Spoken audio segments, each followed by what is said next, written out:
We've been talking about angles within the framework of a triangle, okay?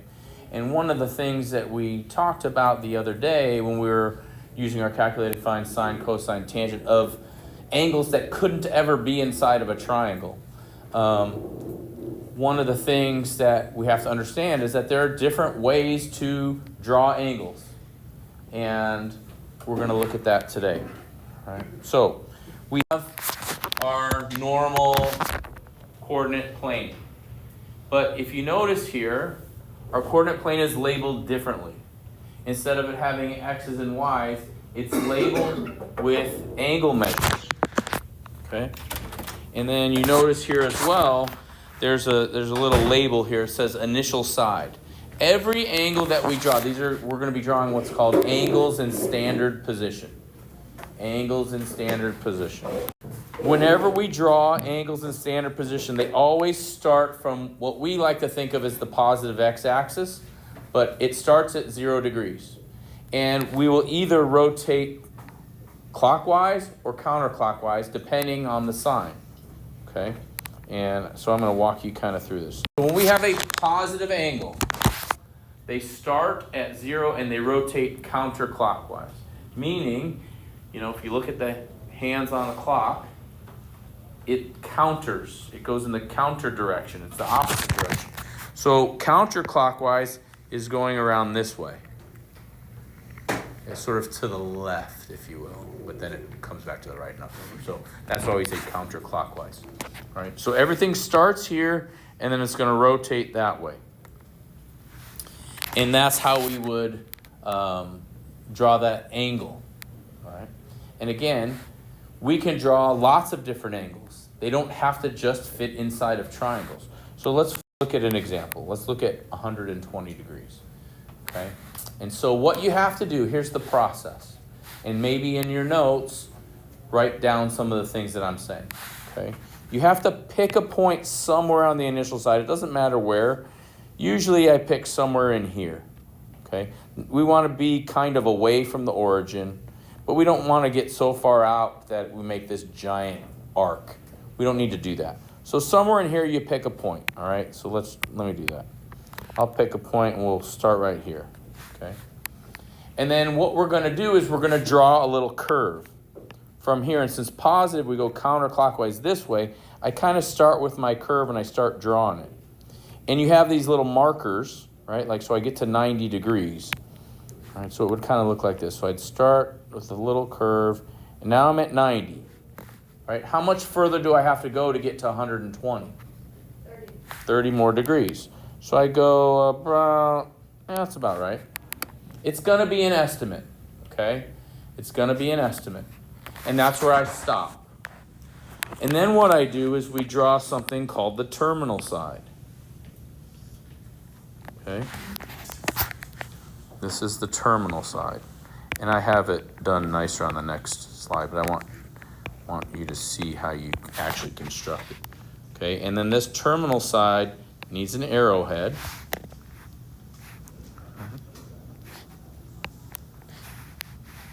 And then we have to label the curve, 120 degrees.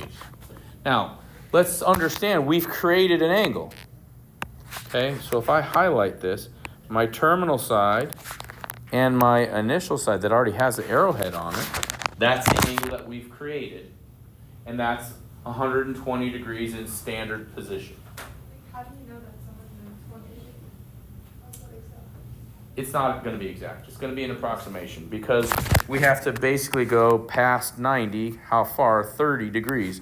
So if it's in the middle, you probably went too far. If it's beyond the middle, you definitely went too far. So there's plenty of good approximations, but there's a lot of bad ones too. Okay, so be careful. When you go past it, you don't want to go too far because 45 degrees will split this thing in half, right? Because each of these quadrants are 90. So that's kind of you're kind of eyeballing it, okay? I can give you a polar graph if you want it to be more accurate. I can show you where to find one of those, but I'm not asking that you do that. Here's what it looks like cleaner, okay? So again, we have our angle That's the angle. You don't have to draw that highlighting. I just want to highlight it so you understand why there's those two sides. The initial side, they're rays actually. The initial side is a ray. The terminal side is a ray, and when you join two rays together at their endpoints, that's when you create an angle. I know we're getting into a little geometry there, and for those of you who haven't had geometry yet, that's how angles are formed. The two rays connected at the endpoints. And what's really important, and make a note of this somewhere, okay? Make sure that your terminal side has an arrowhead on it. Make sure that you indicate the curve, because that curve shows us the direction of rotation. So this curve has to be there, and then you have to label the curve. When we get to your test next week, you're going to have to draw some of these. Right? And even in your homework, you're going to have to get practiced at putting all those things in there. Okay? Make sure your terminal side has an arrowhead on it. Make sure you have the curve and it has an arrowhead on it, because that arrowhead indicates the direction of rotation, which is really important, because if it's a negative angle, which we'll look at next, you'll see how things change a little bit. And then our curve needs the label of whatever the angle is that we drew. Right? So those things are all really important. Make sure you add that to your notes so that you know that when you do it on your homework that you add all those things, okay? All right. Questions about any of that so far? Now, what we're going to move on to next are negative, which you can have a negative angle, which, of course, you couldn't have a negative angle in a triangle. It doesn't really even make sense. But we can draw negative angles in standard position. And the key thing is that they still start at the initial side at 0. But now instead of going counterclockwise, they rotate clockwise. So they're going to rotate in the opposite direction. That's how you know you're dealing with a negative angle. Okay. So in this example, look at negative 80 degrees. And another thing that you can think about is you could think about, I labeled these with positive values. I could label these with negative values too. Like if I start from 0 and I go all the way to this axis, what would the negative angle be? How far did I go from here to here? How many degrees? 90, right? But since I went that way, it would be negative 90. Okay. Let me move that. Oops. Okay. So that's negative 90. And then we can keep going, right? So this would be negative 180, negative 270, back down to negative 360. All right, so let's start with negative 80. So again, you just have to pick a point somewhere on the initial side. I'm going to go somewhere right in there. Let's stay inside of it. Am I going to rotate all the way to the axis? Aaron says no. How short will I be? How many degrees short of the axis will I be? I'll be 10 degrees short. So in this case, maybe we do draw the terminal side first, right? 10 degrees. Ugh, that was terrible. That was also terrible. Let's try it again. How's that? That's not bad. 10 degrees isn't much. Okay, again, it's an approximation. So there's my terminal side. I draw my curve, put my arrowhead on it to indicate the direction of rotation, and then I label it. Okay, something like that. Again, this doesn't have to be in the same, maybe you have it in a little bit of a different place. But if you have it in the middle, that's a problem, right? Okay. Again, a nicer version of that. And so I've got my arrowhead on my terminal side. I've got my curve and my arrowhead on that to show direction of rotation. And then I have my angle that is right. Okay, so one of the things you're going to get practice at in today's homework is just drawing some of those things. Now, I put them all on one grid. Please don't do that. Okay, please don't try to cram them all in. I did that for the purposes of you seeing the difference between the direction of rotations. Okay, but when you go to do your homework, do them on separate set of axes. Okay. We can make a point anywhere. Anywhere on the initial side, yeah. I mean, I wouldn't say anywhere. Get it away from the origin. Maybe like 1 or 2 units away. Don't go crazy. Otherwise, you're going to be making big swirlies all over, and it's just going to, it's going to be weird, actually. So, especially when we get into the stuff that we're about to get into, okay? All right. Here's the thing that's really interesting. You can draw angles larger than 360 degrees, right? 360 degrees is a full rotation, right? And in other content areas or other contexts, you've heard of, somebody doing a 1080 or something like that, or a 720, right? You guys have heard of things like that before, I would think. If you watch any type on gymnastics, they probably talk about it all the time, right? What, Casey just came back from that. So they do like a double tuck or something? What do they call it? I don't know. Tell me what you do when you do like a double flip thing. What is it called? The double back. Why would they say like an angle? Well, what? But here's the thing. How many rotations is that? 2? 2. That's 720 degrees. They say it I know they say it in snowboarding, and they say it in skateboarding, and they say it with the competitive bicycle stuff when they're doing the flips. They say the degrees. I guess they're not saying in gymnastics. Anyway, so let's, for example, say 560 degrees. Okay? So here's what this will look like.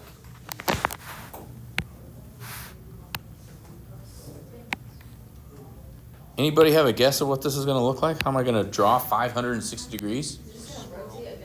You just keep going, yeah. So I'll pick a spot, and so we're going counterclockwise since it's positive, right? So how far is it all the way around? 360. So here now we go on the outside of it. So there's a complete rotation of 360 degrees. How much further do I have to go? I have to go another 200. So I come back around. So there's 180. How much further do I have to go? 20. So probably something like that. Okay. Make sure when you sort of do your swirl and your rotation, your extra rotation, you go on the outside of the initial. Okay. Sometimes I'll see people come in and then they'll try to do it on the inside. Please don't do that. That would be wrong. What am I missing here? Your labels.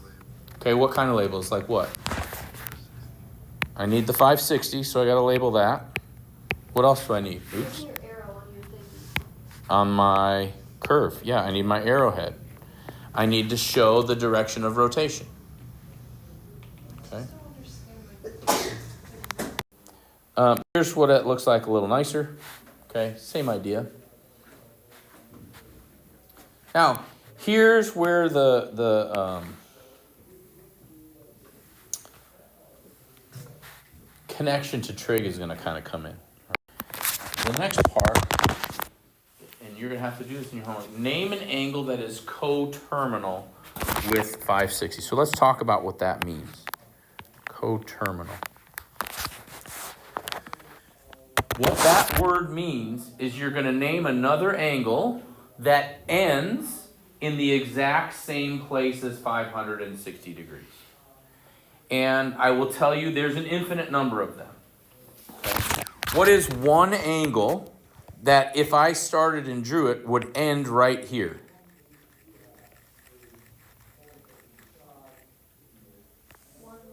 So like for example, let me give you an example. So if I started here and I just went around one time, that ends in the same place. That's 200 degrees. Okay? That's one way to come up with another angle. It ends in the exact same place. Let's say I went a negative way. What angle is that?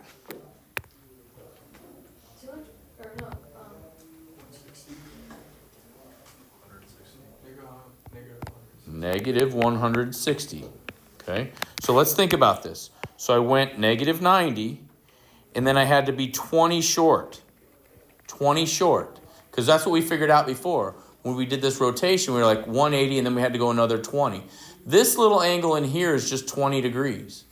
Well, if I rotated in a negative direction all the way up to here, it'd be negative 180, but I'm 20 short of that. Let's talk about another way to think about this. Since we're taking out a rotation or we're adding in a rotation, what we're really doing here is we're going to add 360 and we're going to subtract 360. So if I just kept adding 360 to our angle and subtracting 360 from our initial angle, we would have an infinite number of numbers that would all end in the same space, same side, excuse me. Okay, because all we're doing is taking a rotation out. So initially, so in your homework, it's going to say things like this. Give me a positive and a negative coterminal angle. Well, we did that here. And in this case, we could subtract 360. Okay, and that would get me 200. Subtract another 360, and that would give me negative 160. I could add 360 to this. That would give me 920. I could subtract another. So anyway, there's a whole bunch, and it goes on forever. Just by adding and subtracting 360 degrees, you will end up in the exact same place as the initial angle that they were given. Okay? So when you're asked to do those things, that's really what it's about. Okay? All right, that's the first part of this lesson. The second part of this lesson, and we've talked about it a little bit, but you don't know what it is. Every time we talk about making sure your calculator's in degree mode, okay? And in your calculator, there's another mode. It's called radian mode. Now, I will tell you, for our course, we're still always only going to use degree mode. Even after what I'm about to show you, we're still only going to use degree mode. But I want to teach you what a radian is, okay? It's another way to measure angles, just like in everything, right? We can measure things in miles per hour. We can measure things in meters per second. Those are both speeds. Right? Different ways to measure that. We can, there's you guys who do running, right? Sometimes they're in miles. Sometimes they're in kilometers. Sometimes the weights are pounds. Sometimes they're kilograms. Okay, it's the same way. We can measure angles with degrees. We can also measure angles with radians. It's just another measurement. Okay. Now, here's what you need to know about what here's how we figure this out. Okay, 180 degrees equals pi radians.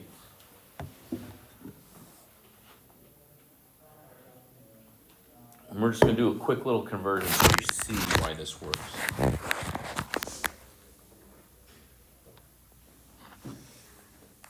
This also means that 360 degrees equals 2 pi radians. And one thing just to kind of keep in mind, when we talk about degrees, we have a little symbol, that little circle that we superscript for degrees. Radians, we don't have one of those. You have to write the word radians out. So that label still has to be there. Now, on one side of the screen, we're going to figure out how many degrees is a radian. And on the other side, we're going to say how many radians is a degree. Okay, because you're going to convert between degrees and radians to degrees. So let's start on the left. If I was going to figure out how much 1 degree was, what would I do? If I was going to convert this equation and make this a 1, what would I do to it? Divide 180 on both sides, exactly. Okay, so I divide by 180, divide by 180. That would make this 1. So that means that 1 degree is pi over 180 radians. Okay. 1 degree equals pi over 180 radians. The way we got there wasn't really important, but I did want to show that to you. Okay. So, if I want to convert from degrees to radians, then all you have to do is multiply by pi over 180. That's the first part. Okay. So convert from degrees to radians, and you'll have to do that in your homework too. Multiply the degrees by pi over 180. Now, keep this in mind. We are not putting 3.14 in our calculator we're really not doing anything with the pi. Our answer will be what we say is in terms of pi. Usually when we have a radian, not all the time, but usually when we have angles in radian measure, there's a pi in it. And we'll go through an example here in a minute, just to kind of show you that. So we're not approximating what pi is. We're almost treating pi like it's a variable, but it's not a variable, it's a number. Okay, it's an irrational number, as we know. So most of the time when we convert from degrees to radians, our final answer will have a radian, or sorry, we'll have a pi in it. Not always, but a lot of the times it will. Now let's go the other way. If I want to have 1 radian, what will I have to do to this side? What will I have to do to this 2 pi? I need to turn this into a 1. So what do I do to it? Divide it by 2 pi. And then divide 360 by 2 pi. So what is 360 over 2 pi? 180, because 2 goes into 360 180 times. This is 180 over pi degrees. Right, that's my conversion. So, in other words, if I'm going the other way, and I'm trying to convert into degrees, if I'm given radians, then I have to multiply by 180 over pi. It's either pi over 180 or 180 over pi. You got to figure out a way to keep that straight. I will tell you this. Again, usually when you're going to radians, you want pi left in your answer. When you're going to degrees, you want the pi to be gone. And usually what happens is if it's in radians and already has a pi in it, the pi in the bottom will cancel with the pi in the top and your pi's will go away. And that's usually how you know that you've done it correctly. Okay? So again, the conversion to convert from radians to degrees is multiplied by 180 over pi.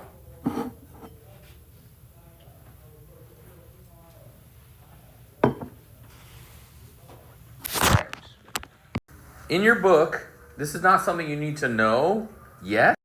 This is in your book on page 1798. But here's a nice little conversion. Okay? When you get to pre-calc, these are things you're going to want to know. Okay? So 30 is pi over 6, 45 is pi over 4, 60 is pi over 3, 90 is pi over 2. And then they just kind of, so 3 pi over 2, pi. Because in higher level math, I'll be honest with you, we don't use degrees. I'm getting these kids ready for their AP Calc test. There are no degrees. We don't operate in degrees anymore. Everything is radians. Okay? So just to kind of give you a preview of where you're going to have to go, this is where you're going to have to go. You don't need to know this for me. You're still going to have to do your conversions, but just giving you a preview of where you're going to be going. All right. Let's go through some examples of conversions. So here's 2 examples that we're going to go through. Okay? We're going to rewrite the degree in radians and the radians to degrees. And here's how you know. Okay? They really should label it. It kind of bothers me that they don't label this radians. But they don't. Okay? This one clearly has a degree label. So we know that this is degrees. If there's not a degree symbol, what you can assume is that it is radians. I wish they would write the word radians, and I'm going to require that you label your answers with the word radians, okay? If it's a radian. Now, let's go through these 2 examples, all right?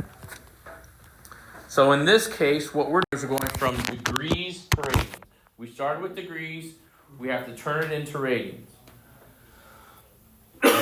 And we want, again, most of the time, with radians, we want there to be a pi in the answer.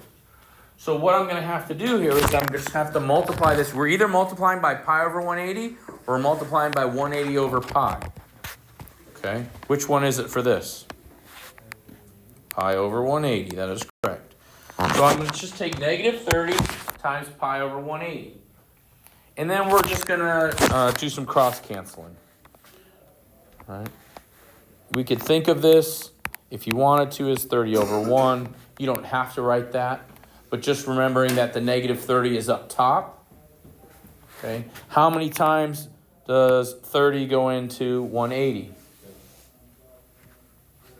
6 times, right? 3 into 18, 6 times, and the 0 cancels. So what I can really do is just think of it like that. And I've done all the simplifying that I can do. Don't forget I have this negative out here. Pi is going to be in my answer. And then I have the 6 on the bottom. So I get negative pi over 6 radians. Be sure to have your radians labeled. And that's kind of what we're supposed to do. When I say that there's going to be a pi in my answer, that's what I mean. Negative pi over 6 radians. When the answer is in degrees, can we just put the symbol? Yes, we're going to do that on the next one. Yeah, we do not have to write there's a symbol for degrees, so there's no reason for us to write the word degrees out. All right, now for the second one, again, I wish they would label it, but they don't. They're not going to. Okay, but I'm going to require that you do that. We're going from radians to degrees. So now the way that I keep it straight is I know that I want the pi's to cancel. So since I already have a pi up top, I know that I need a pi in the bottom to cancel. So that's how I remember that it's 180 over pi, because that pi is in the bottom. Okay, so what I'm going to do here is I'm going to multiply 5 pi over 2 times 180 over pi. And so like I just said, the thing that's nice is the pi's cancel right away.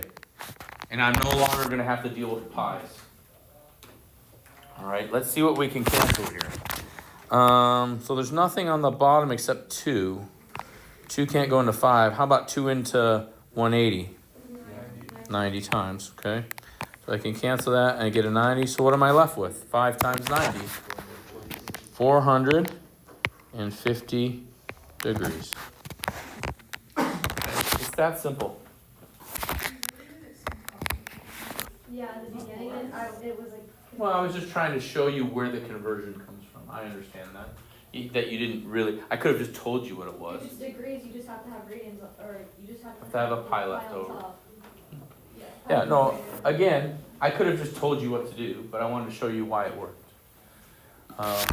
So that is all of 12.2. You're going to be drawing angles in standard position. You're going to be naming other coterminal angles. You're going to be converting degrees to radians and radians to degrees. And that's 12.2. Okay?